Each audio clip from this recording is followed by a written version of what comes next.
सादर प्रणाम, मैं हूं आपके साथ मनराज सक्सेना। उत्तराखंड की खबरों में आपका स्वागत है। बुलेटिन की शुरुआत करेंगे महत्वपूर्ण खबर के साथ। दरअसल कैबिनेट मंत्री हरक सिंह रावत और पूर्व मुख्यमंत्री हरीश रावत की मुलाकात को लेकर सियासी पारा चढ़ता जा रहा है। हालांकि दोनों ही नेताओं की तरफ से कहा जा रहा है कि वो होटल रविवार को रात को जरूर गए थे, लेकिन उनकी मुलाकात नहीं हुई।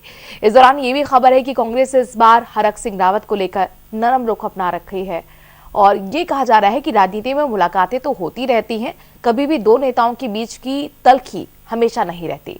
दूसरी तरफ बीजेपी का कहना है कि हो सकता है कि हरक सिंह रावत ये कहने गए हों कि हरीश रावत को कांग्रेस में कोई पूछ नहीं रहा तो वो बीजेपी में आ सकते हैं।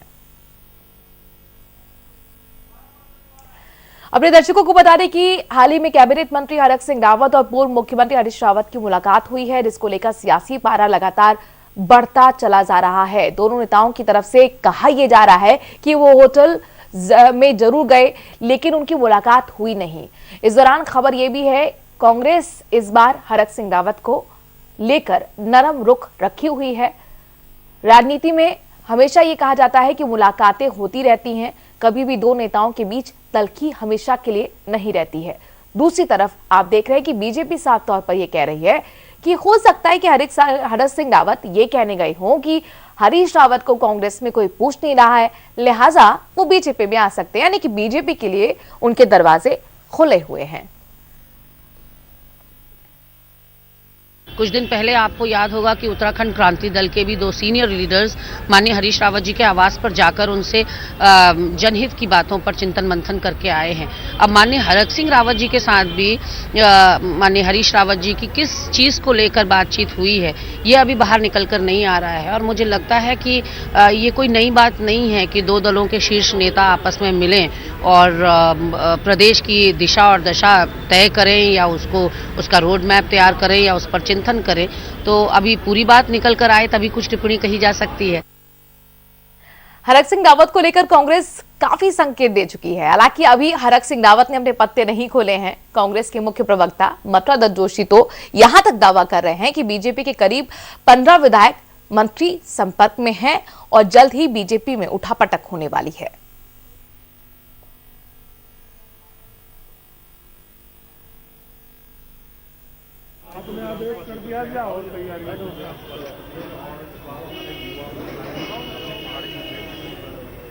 देखिए, राजनीति में कभी भी कुछ भी संभव हो सकता है और कहीं नहीं कहा जा सकता है कोई स्थायित्व की चीज़ें हमने नहीं देखी हैं। कोई व्यक्ति कभी भी कहीं भी किसी पार्टी में भी जा सकता है और हरक सिंह जी तो खैर इस मामले में हरक सिंह जी को महारत हासिल है और कुछ भी हो सकता है। और राजनीति एक संभावनाओं का खेल है, आ भी सकते हैं हरक सिंह जी, रुक भी सकते हैं। जो दिख रहा है, राजनीतिक वातावरण दिख रहा है, सिनेरियो दिख रहा है, उसमें लगता तो ये है कि वो भाजपा में नहीं टिक पाएंगे और निश्चित रूप से आएंगे। आगे बढ़ने से पहले आपको बता दें कि रविवार रात को देहरादून के एक होटल में हरक सिंह रावत और हरीश रावत की मुलाकात की खबर थी। इस मुलाकात के कई मायने निकाले जा रहे हैं। सूत्रों की माने तो आने वाले दिनों में राज्य में सियासी हलचल बढ़ने वाली है। इससे पहले बीते शुक्रवार को हरक सिंह रावत इस्तीफे की धमकी देते हुए कैबिनेट की बैठक बीच में छोड़कर चले गए थे। वो कोटद्वार में मेडिकल कॉलेज बनाए जाने का प्रस्ताव नहीं लाए जाने से नाराज थे। सोशल मीडिया पर यह हाई वोल्टेज ड्रामा वायरल होने के बाद उत्तराखंड की राजनीति में हड़कंप मच गया था।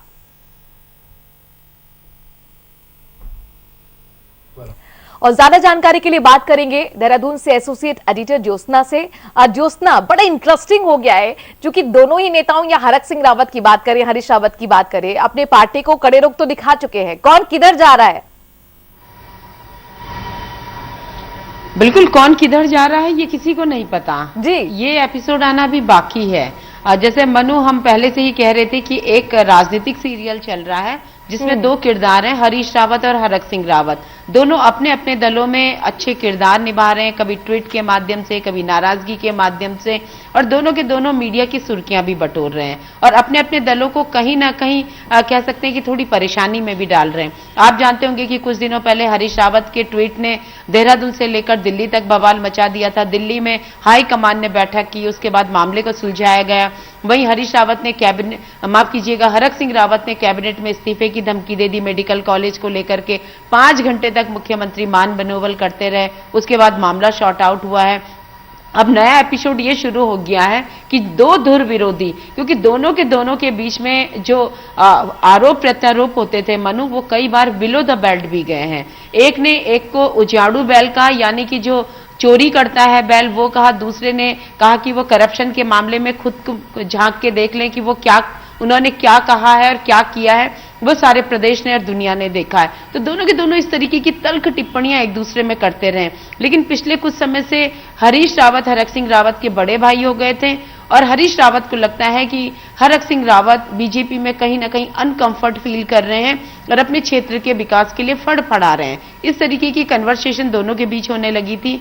रविवार शाम को ये मुलाकात हुई है। हालांकि दोनों के दोनों इस मुलाकात की पुष्टि नहीं करते हैं, लेकिन ये बात बिल्कुल पुष्ट है कि एक समय में दोनों लोग एक ही होटल में मौजूद थे। अब उनके पास क्या, उनके बीच क्या मुलाकात हुई, क्या बात हुई, ये तो ये वो दोनों जाने। लेकिन राजनीति में इन मुलाकातों से पहले हर एक मुलाकात के कई मायने होते हैं और जिस तरह से आप बता रही हैं कि इतना हाई वोल्टेज ड्रामा तो एकता कपूर के सीरियल में भी देखने को नहीं मिलता होगा जितना इस वक्त उत्तराखंड की राजनीति में है। तो सस्पेंस से पर्दा कब तक उठ सकता है, क्या बता रहे सूत्र आपके? देखिए, सस्पेंस से पर्दा उठने में अभी हफ्ते 10 दिन का टाइम लगेगा मनु, क्योंकि हरक सिंह रावत, जैसे आपकी और मेरी पहले भी बात हुई है कई बार, हरक सिंह रावत और हरीश रावत दोनों प्रेशर टैक्टिक्स के मास्टर माने जाते हैं कि प्रेशर जो पॉलिटिक्स होती है उसके मास्टर हैं दोनों के दोनों। दोनों को पता है कि एक कदम कहां पीछे हटना है और कहां प्रेशर क्रिएट करना है। तो दोनों के बीच अगर गुफ्तगू हो रही है तो सबसे पहली बात है कि आप कांग्रेस प्रवक्ताओं के जो बयान देख रही होंगी उसमें साफ लग रहा है कि कहीं ना कहीं एक सॉफ्ट कॉर्नर हो गया हरक सिंह रावत के लिए। और मुख्य प्रवक्ता मथुरा जोशी तो साफ तौर पर कह रहे हैं कि हरक सिंह रावत के मिजाज को देखकर लगता है कि वो बीजेपी में नहीं रहेंगे, तो आ सकते हैं। यानी कि सारी संभावनाएं बरकरार है, केवल पर्दा उठना बाकी है और पर्दे के लिए सही समय का इंतजार किया जा रहा है। बिल्कुल, जो हरक सिंह रावत जानते हैं कि अभी वो सरकार का पार्ट है। जिस तरीके से हरीश रावत के बीच में सरकार गिरी थी और उस वक्त हरक सिंह रावत सदन में खड़े होकर कहते हैं कि मैं कहीं नहीं जा रहा हूं और उसके ठीक 10 से 15 मिनट बाद उलटफेर हो जाता है। तो जाहिर तौर पर बहुत महत्वपूर्ण होगा देखना कि आखिरकार आगे क्या होने जा रहा है। हमारे साथ जोशना बने रहिए। दरअसल अपने दर्शकों को बता दें कि हरक सिंह रावत और हरीश रावत की मुलाकात हुई और उसी को लेकर लगातार राजनीतिक चर्चाओं का बाजार गर्म है। एक छोटे से ब्रेक के लिए आप रुक रहे हैं, जल्द हाजिर होते हैं कुछ और खबरों के साथ।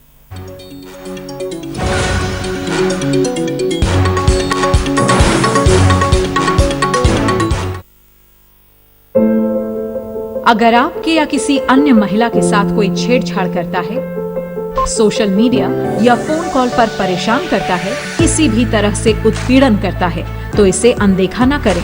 Women power line Uttar Pradesh 1090 पर कॉल करें। मोबाइल हाथ में 1090 साथ में। घरेलू हिंसा के मामले में 1090 आपको ऑनलाइन काउंसलिंग की सहायता प्रदान करता है।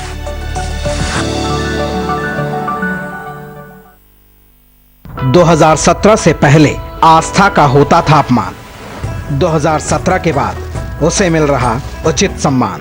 फर्क साफ है। 2017 से पहले रंगदारी के कारण करना पड़ता था पलायन, 2017 के बाद सुरक्षित माहौल में हो रही घर वापसी। फर्क साफ है। 2017 से पहले मारा जाता था गरीबों का हक, 2017 के बाद पीएम आवास के जरिए मिली पक्की छत। फर्क साफ है। 2017 से पहले भूमाफिया रहते थे मौज में, 2017 के बाद रहते हैं जेल में। फर्क साफ है।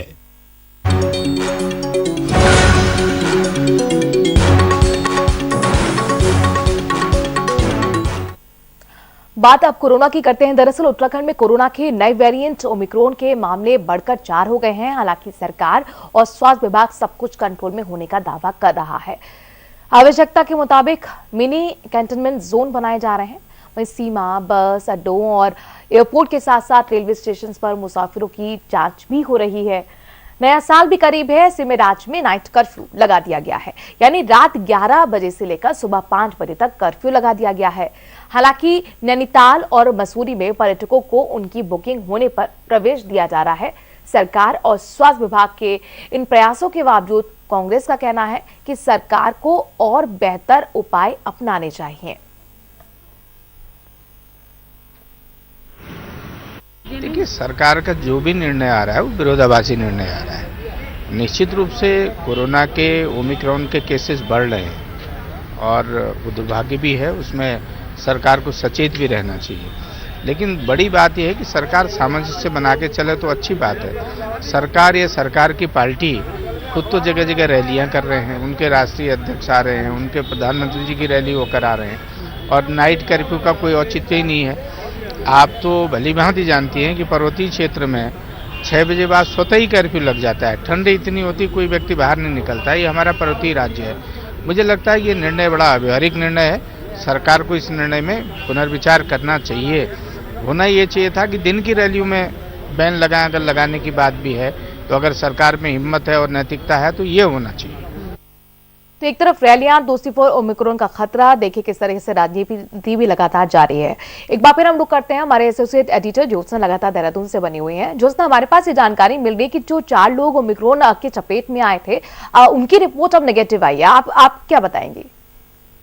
बिल्कुल मनु सही खबर है। ये अब से कुछ देर पहले ही स्वास्थ्य विभाग ने रिलीज जारी किया है। उसमें साफ तौर पर कहा है कि जो 4 पेशेंट ओमिक्रॉन पॉजिटिव आए थे वो उनकी आज जो आरटीपीसीआर रिपोर्ट है वो नेगेटिव आई है। इसकी वजह साफ है कि जब वो पॉजिटिव आए और पॉजिटिव आने के बाद वायरस के वेरिएंट का पता लगाने के लिए जो जीनोम सीक्वेंसिंग के लिए उनका सैंपल भेजा गया, उसमें टाइम लगता है। कम से कम 5 से 6 दिन का टाइम लग जाता है, क्योंकि ये काम थोड़ा सा लंबा प्रोसेस का होता है। और जब तक ये रिपोर्ट आई कि वो ओमिक्रॉन पॉजिटिव है और उसके बाद जब उनका आरटीपीसीआर टेस्ट हुआ तो वो नेगेटिव आया, क्योंकि समय काफी हो गया था। ये अपने आप में राहत की बात है। अगर अभी की बात करें तो उत्तराखंड में 0 आएगी ओमिक्रॉन पॉजिटिव पेशेंट की संख्या। लेकिन उसके अलावा अगर आज हम लेटेस्ट रिपोर्ट की बात करें, आज 44 केस उत्तराखंड के आए हैं, जिसमें से 25 केस ये सामान्य कोरोना पॉजिटिव केस हैं, 25 केस देहरादून के हैं। इनमें से कई और की फर्दर जांच भी होगी, क्योंकि कुछ लोग बाहर से आए, जो विदेश से आए, उन पे सरकार बहुत ज्यादा अलर्ट है। और सबसे बड़ी बात है मनु कि इस समय उत्तराखंड में हजारों की संख्या में अन्य प्रदेशों से आए हुए पर्यटक हैं जो उत्तराखंड में आ चुके हैं, और वो अब 31 मना के ही वापस जाएंगे। बहुत सारे लोग आने वाले हैं, क्योंकि आप जानते हैं कि लोगों का खास क्रेज होता है कि 31 इवनिंग नैनीताल मसूरी में हो, बर्फबारी के साथ पहले दिन की शुरुआत हो, तो उसके लिए लोग आ रहे हैं। तो अब सरकार ने यह तय किया है कि खास तौर पर नैनीताल मसूरी जितने भी हिल स्टेशन है वहां पर उन्हीं लोगों को एंट्री दी जाएगी जिन लोगों की होटल में बुकिंग होगी। यानी कि अननेसेसरी क्राउड से बचा जाएगा, ताकि कहीं ना कहीं जो कोरोना संक्रमण है उसके लिए पर आना चाह रही थी। चूंकि अब उपाय तो किए जा रहे हैं, स्टेप तो उठाए जा रहे हैं, जैसे कि नाइट कर्फ्यू लग गया है, लेकिन चूंकि जो पर्यटक पहुंच रहे हैं, क्योंकि फेवरेट डेस्टिनेशन लोगों का हिल स्टेशन ही है, उत्तराखंड ही है, क्या यहाँ पर किसी तरह की कोई पाबंदी पर्यटकों के लिए या किसी तरह की आरटीपीसीआर या फिर वैक्सीनेशन का उनको रिपोर्ट दिखानी होगी? देखिए मनु, अभी तक तो ऐसा कुछ नहीं हुआ था, क्योंकि इस तरीके की हालात नहीं बने थे। इसलिए जो पर्यटक आ चुके हैं उन्हें तो सरकार वापस भेज नहीं सकती है। यही वजह है कि जैसे मैंने आपको कहा कि फिलहाल ये देखा जा रहा है कि वही लोग हिल स्टेशन में जाएं जिनकी बुकिंग है। इसके अलावा सरकार बहुत जल्द ही कुछ सख्त कदम भी उठा सकती है। जैसे पहले होता था कि उत्तराखंड में एंट्री करने के लिए आपको या तो दोनों डोज का वैक्सीनेशन का सर्टिफिकेट होना चाहिए, या फिर आप आरटीपीसीआर रैपिड नेगेटिव रिपोर्ट लेकर ही उत्तराखंड आए, क्योंकि सरकार काफी गंभीर हो रही है। और वजह साफ है कि हजारों की संख्या में उत्तराखंड में इस समय मूवमेंट शुरू हो गया है, और ये मानिए कि जनवरी 1 वीक तक इसी तरीके का मूवमेंट रहेगा, और इससे कहीं ना कहीं संख्या में इजाफा भी हो सकता है। उससे बड़ी बात यह है कि उत्तराखंड के काफी लोग विदेशों में रहते हैं, या फिर विदेशी टूरिस्ट की बात करें, उनका भी उत्तराखंड में लगातार मूवमेंट है। तो ये बहुत कह सकते हैं कि उत्तराखंड एक हाई रिस्क जोन में इस स्टेट को माना जा सकता है, और सरकार लगातार इसीलिए समीक्षा कर रही है। और आने वाले दिनों में हो सकता है कि 31 से पहले भी सरकार कुछ रूल्स यहां पर जारी कर दे, क्योंकि सरकार लगातार मॉनिटर कर रही है। एसओपी बनाने के लिए भी एक कवायद शुरू हो गई है कि नई जो गाइडलाइन तय हो उसमें कुछ रियायत भी हो और कुछ सख्ती भी हो। तो कुल मिलाकर नई गाइडलाइंस इंपोज की जा सकती है 31 से पहले। बहुत बहुत शुक्रिया ज्योत्सना, बने रहिए, अगली खबर पर भी आपसे हम अपडेट लेंगे। और चलिए अब बात करते हैं खान पान की। उत्तराखंड के पर्यटन विभाग की ओर से फूड फेस्टिवल का आयोजन किया गया है। मॉल रोड पर आयोजित किए गए 3 दिवसीय इस फेस्टिवल का उद्घाटन कैबिनेट मंत्री गणेश जोशी ने किया। फेस्टिवल में स्थानीय व्यंजन जैसे कि कापली, अर्शे और झंगोरे की खीर, कांडली का साग का आनंद पर्यटकों ने जमकर उठाया। इस मौके पर मंत्री गणेश जोशी ने कहा कि इस तरह के फेस्टिव जो रहते हैं और जो फेस्टिवल हम आयोजन करते हैं वो होते रहने चाहिए, क्योंकि इन आयोजनों से ही स्थानीय लोगों को रोजगार के मौके भी मिलेंगे और संस्कृति का प्रसार भी होगा।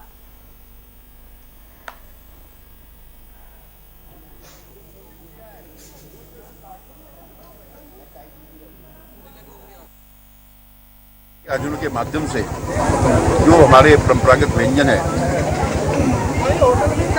इसका स्वाद देश विदेश से आए सैलानी लेते हैं और उसके माध्यम से इनका प्रचार कार्य बढ़ता है। क्योंकि अब मैं कभी हम बाहर जाते हैं कोई हमारे मित्र मिलते हैं तो कहते हैं कि साहब हमने आपके यहाँ गए थे, वहाँ पर हमने भटकी चुलगानी खाई थी, हमने काफली खाई थी, हमने आपके यहाँ का अरसा खाया था। तो इस प्रकार के आयोजन होते रहने चाहिए। चलिए इसी के साथ एक छोटे से ब्रेक लिए यहाँ पर रुक रहे हैं, जल्द हाजिर होते हैं।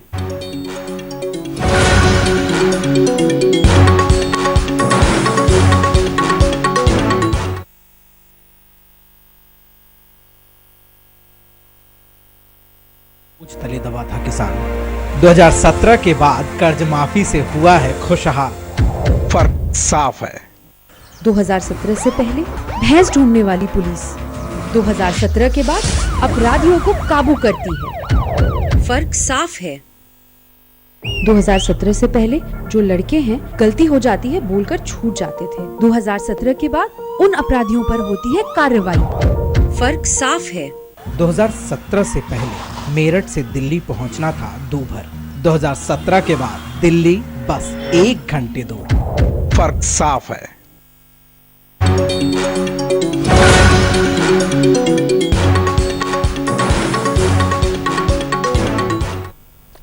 खबर उधम सिंह नगर के तराई पश्चिम वन प्रभाग के जसपुर से है, जहां पर कासमपुर गांव में एक गुलदार कुएं में गिर गया।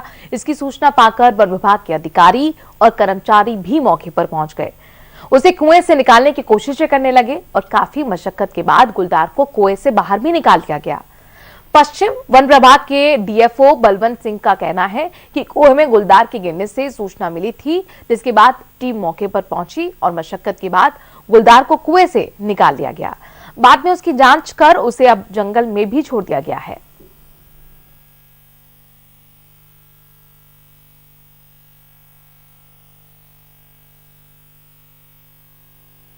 टीम जो है मौके पर पहुंच गई थी। उसके बाद मैंने इसको ट्रैंकुलाइज करने के लिए अनुमति मांगी थी, वो भी मिल गई थी, लेकिन हमने इसको ट्रैप के माध्यम से इसको पिंजरे में सुरक्षित रेस्क्यू कर लिया। वहाँ पर इसको चिकित्सीय परामर्श के अनुसार आगे ही कार्रवाई की जाएगी। इसमें गुलदारों की संख्या बढ़ रही है और वो ये शीतकाल में जो है आबादी की ओर अपने भोजन की तलाश में आ रहे हैं। इसको कम करने के लिए हम आगे प्रयास करेंगे। पौड़ी गढ़वाल में कोटद्वार के पास दिल्ली पौड़ी NH 534 पर सड़क कट जाने से यातायात बंद हो गया है। कोटद्वार और दुगड्डा के बीच आमसौड़ के पास लैंडस्लाइड के कारण सड़क पर मलबा आ गया। पुलिस ने यातायात पूरी तरह से रोक दिया है, जिससे दोनों तरफ लोग फंस भी गए हैं। हालांकि खराब मौसम के बावजूद रास्ता खोलने की तमाम कोशिशें चल रही हैं। उम्मीद है कि जल्द रास्ता भी खुल जाएगा।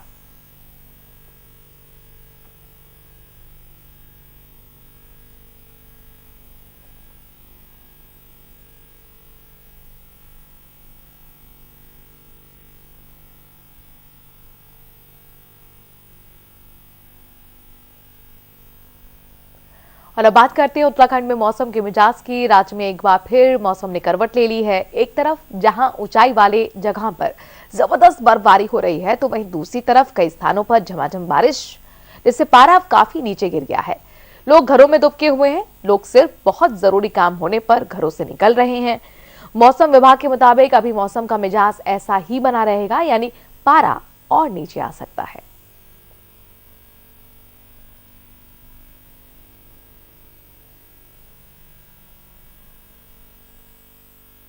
उत्तराखंड के लिए मौसम की बात करें, आज 28 दिसंबर हो गई है, तो आप देख रहे हैं कि प्रदेश में क्लाउडिंग जो है, बदली जो है छाई हुई है। और आज आप देखें कि जो हल्की या बहुत हल्की बारिश बर्फबारी जो है वो कुछ जगहों तक जो कुमाऊं क्षेत्र के हमारे जनपद है उसमें वो मिलेंगी, या फिर जो उससे लगे हुए गढ़वाल क्षेत्र के जो डिस्ट्रिक्ट है जैसे चमोली और पौड़ी की अगर बात करें। जहाँ तक बर्फबारी की बात है तो वो 2500 मीटर या उससे अधिक ऊंचाई के जो क्षेत्र हैं वहीं पर वो देखने को मिलेगी। बाकी जगह में आप ये कह सकते हैं हल्की या बहुत हल्की वर्षा जो है वो देखने को मिलेगी कुछ जगहों तक। इसके साथ ही इक्का दुक्का जगहों में जो और भी हमारे हिल्स के डिस्ट्रिक्ट्स है गढ़वाल रीजन के, तो उनमें भी छुटपुट एक्टिविटी कहीं कहीं पर वो आज देखने को मिलेगी। कल जब आप देखेंगे 29 तारीख को, तो 29 तारीख में भी सिचुएशन इसी तरह की है। कुमाऊं क्षेत्र में जो है हल्की मध्यम तक की जो है बारिश बर्फबारी वो देखने को मिलेगी, लेकिन गढ़वाल क्षेत्र में कहीं कहीं पर जो है हल्की या बहुत हल्की बारिश बर्फबारी वो देखने को मिलेगी। और बर्फबारी जैसे मैंने बोला है कि 2500 मीटर या उससे अधिक ऊंचाई वाले जो क्षेत्र हैं वहीं पर वो देखने को मिलेगी। हाँ, जैसे गढ़वाल के जो डिस्ट्रिक्ट है, जैसे देहरादून है, चाहे हरिद्वार है, तो इनमें तो बारिश या बर्फबारी की संभावनाएं नहीं है। और ज्यादा जानकारी के लिए बात करते हैं देहरादून से एसोसिएट एडिटर ज्योत्सना एक बार फिर हमारे साथ जुड़ गए हैं। ज्योत्सना, इस वक्त मौसम का मिजाज कैसा बना हुआ है? मनु, अगर ऑल ओवर बात करें तो उत्तराखंड के पहाड़ी इलाकों में जबरदस्त बर्फबारी हुई है और वो कड़ाके की ठंड हम देहरादून में भी महसूस कर रहे हैं और हो सकता है कि आप नोएडा में आप भी महसूस कर रही हो। अगर मौसम के मिजाज की बात करें, आज देहरादून में तो दिन भर क्लाउडी रहा, हालांकि बारिश तो नहीं हुई है, लेकिन जैसा मौसम विभाग ने कहा है कि आज और कल मौसम का मिजाज कुछ ऐसा ही रहेगा। कुछ स्थानों पर बारिश होगी, यानी जो निचले वाले इलाके हैं वहां पर बारिश हो सकती है और ऊंचाई वाले इलाकों में बर्फबारी होगी। बर्फबारी का दौर लगातार जारी है। अब जो पर्यटक यहाँ पर आए हुए हैं, जो व्हाइट क्रिसमस मनाना चाहते थे, उनको तो थोड़ी सी मायूसी लगी है। अब वो 31 का वेट कर रहे हैं कि 31 से पहले स्नोफॉल हो जाए और वो कह सकते हैं कि लुत्फ उठा सकें और जिस मकसद से वो यहाँ पर आए एंजॉय करने के लिए वो एंजॉय कर सकें। अगर मैं स्वास्थ्य की दृष्टि से बोलूं तो मनु, इस समय बारिश और बर्फबारी का होना बहुत जरूरी है, क्योंकि बहुत लंबा ड्राई स्पेल गया है। खेती किसानी के लिए भी बारिश बहुत जरूरी है और स्वास्थ्य के लिए भी इस समय बारिश होना बहुत जरूरी है। सभी लोग इंतजार कर रहे हैं। वो अलग बात है कि हार्ट कपा देने वाली ठंड फिर से शुरू हो जाएगी। पहाड़ी इलाकों में जहां बर्फीली हवाएं चलेंगी, वहीं मैदानी इलाकों में शीतलहर का प्रकोप होगा। शुक्रिया ज्योत्सना, तमाम जानकारी हम तक पहुंचाने के लिए।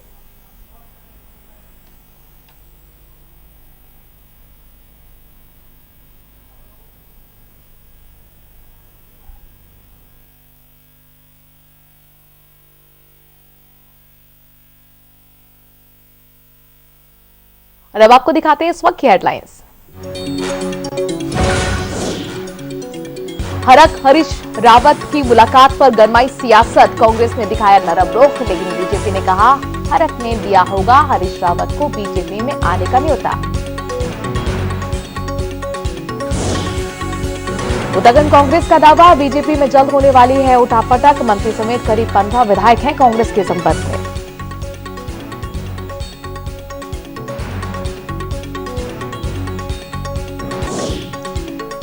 उत्तराखंड में ओमिक्रॉन के मामले बढ़कर हुए 4, लेकिन चारों की आई नेगेटिव रिपोर्ट। स्वास्थ्य विभाग ने कहा काबू में है हालात। कांग्रेस बोली सरकार को और करने चाहिए बेहतर उपाय।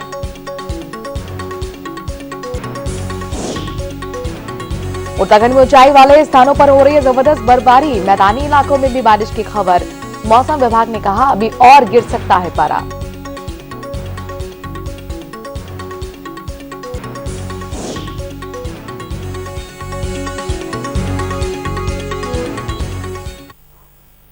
और इसी के साथ उत्तराखंड की खबरों में इतना ही। देखते रहिए सहारा समय।